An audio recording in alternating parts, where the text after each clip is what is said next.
Okay, so this is the dry icer machine or the fog machine, and this is the dry ice here in a cooler.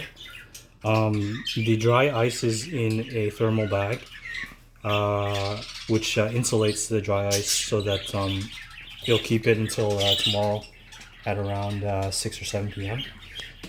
Make sure you don't use your bare hands to touch it. Make sure you use gloves, otherwise that it might burn your hands if you use your bare skin to touch the dry ice, or if it comes contact in dry ice. So make sure you use gloves. And let's talk about this machine here. So how to operate this machine.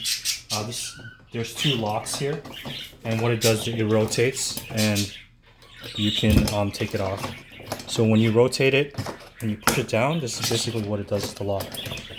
So let's open it up. There's instructions inside. You can follow these instructions to operate the machine, but I'll go over it briefly just to let you know. So basically what you do first is you plug in the machine, and then you pour water into this machine. It's about 5 liters or 20 gallons until this light turns on. So once this light turns on, then you'll know that you have enough water in there. And what will happen is that this machine will heat up that water to like a boiling temperature.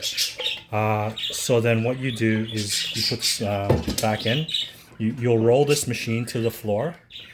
You roll this machine to the floor, and then right before you want the fog to happen, that's when you take the dry ice and pour it into this basket here.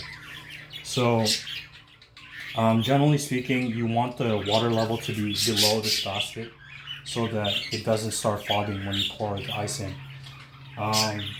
You don't actually pour the ice in until right before, otherwise it'll just start fogging once you pour the ice in because of the heat from the water and the coolness of the ice. It'll just start generating fog. So you see this basket here? This lever, what it does is it lowers this basket into the hot water, and that's what generates the fog from the machine.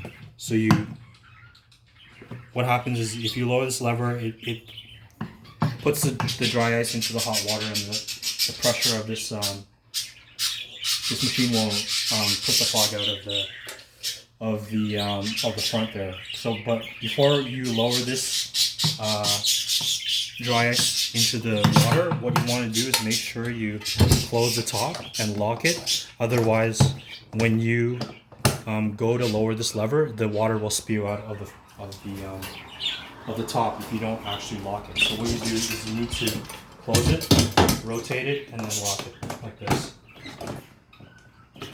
like this, so that it doesn't come out. Another thing is you don't want to lower this lever too fast, otherwise the reaction will be too strong and water will actually come out of the front. So what you want to do is kind of lower it slowly and let it go, and then just make sure you don't do it too fast, otherwise the water will come out the front. So this machine works for about 45 minutes. Once the water is cool, then the fog will stop generating on its own. And if you want to use it another time, you'll have to do the same process. Put the water in, plug it in, put the water in, let it boil, unplug it, and then roll it to the floor. And then right before you're about to use it, you take the dry ice, pour it in, and then make sure this lid is shut, and then lower it down slowly. And generally, that's how you operate this machine, but the instructions are inside, so make sure you read the instructions.